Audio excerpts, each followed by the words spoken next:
Aujourd'hui, c'est une journée particulière et donc je suis heureux d'avoir organisé cet événement sur la première remise de prix qu'on fait sur l'expérience préférée des Français, qu'on fait dans le cadre de l'Observatoire des parcours clients qu'on réalise depuis 4 ans maintenant. Et donc c'était une première ce soir sous la forme de remise de prix. On a eu un certain nombre de lauréats qui sont des acteurs tous référents dans leur secteur. C'est des acteurs qui ont tous des très très belles performances, y compris sur le business. Donc ce baromètre, c'est la 4e édition. C'est un baromètre qu'on fait en partenariat avec PMP et avec l'IFOP. C'est l'IFOP qui réalise cette étude pour nous. On va étudier en fait l'expérience des consommateurs auprès de 150 marques en fait qu'on va étudier. On a plus de 33 000 réponses, donc quand même assez exhaustif. Et qu'est-ce qu'on va étudier? On va étudier en fait quel est le rapport des consommateurs avec ces marques et les choses qui ressortent dans ces études.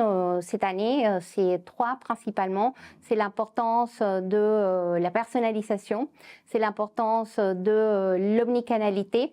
Et puis, il y a un sujet majeur qui est sorti, c'est on veut plus la relation juste transactionnelle, on veut un lien plus fort, on veut l'émotionnel et c'est ce qui ressort et d'ailleurs c'est ce que l'on voit dans les lauréats qui sont venus nous présenter le pourquoi elles sont là, c'est parce qu'elles mettent vraiment l'humain au centre et c'est le côté émotionnel qui est extrêmement important. Tous les lauréats sont des acteurs pour qui la relation client est un axe stratégique qui est incarné par les employés et qui est une priorité au niveau de la tête de l'entreprise, de la direction générale. Donc ça c'est vraiment très important. D'ailleurs on l'a vu ce soir, parmi les lauréats, il y avait vraiment des gens du terrain. Si je prends l'exemple de Leclerc, c'est un adhérent qui était là, qui a reçu le prix et qui est lui-même toutes les semaines à la centrale pour travailler. C'est un énorme travail de fourmi qui est mené par les marques pour aller travailler les parcours, analyser les données, prendre en compte les feedbacks clients, embarquer les collaborateurs dans cette dynamique. Et donc, je pense que les ingrédients, ils sont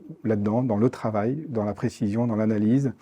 Mais ça ne se fait pas s'il n'y a pas une conviction portée par la direction générale et si ce n'est pas incarné sur le terrain par l'ensemble des collaborateurs. Merci beaucoup. PMP, on est un cabinet de conseil en stratégie, dimension internationale, donc on est français à l'origine, avec un fort ancrage dans des secteurs d'activité tels que l'assurance, la banque, les télécoms, l'énergie, la mobilité et le retail.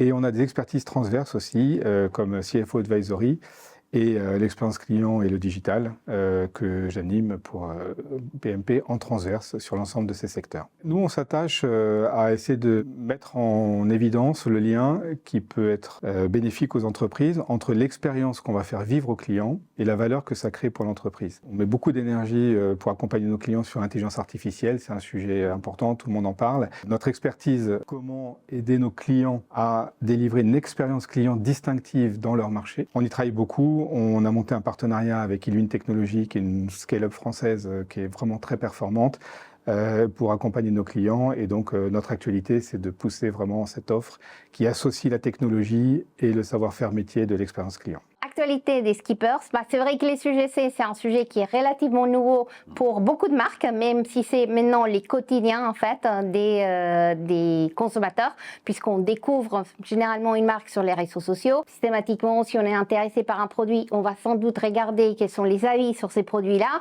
Et puis, si on est content, on va déposer un avis, on va peut-être devenir ambassadeur de la marque. Donc, in fine, les UGC sont présents tout au long du parcours d'achat, tout au long du funnel pour les marques. Pour ceux qui veulent en savoir plus sur ces UGC, on fait un événement le 29 avril qui s'appelle le UGC Summit. C'est le premier événement mondial autour des UGC. On a plein d'experts, dont London School of Economics, des marques, des plateformes comme Google, comme Shopify, des marques comme L'Oréal, qui vont partager justement leur vision des UGC et comment les marques ont intégré ces UGC dans leur stratégie, que ce soit marketing, relations clients, expérience, c'est au cœur de leur prochain futur succès.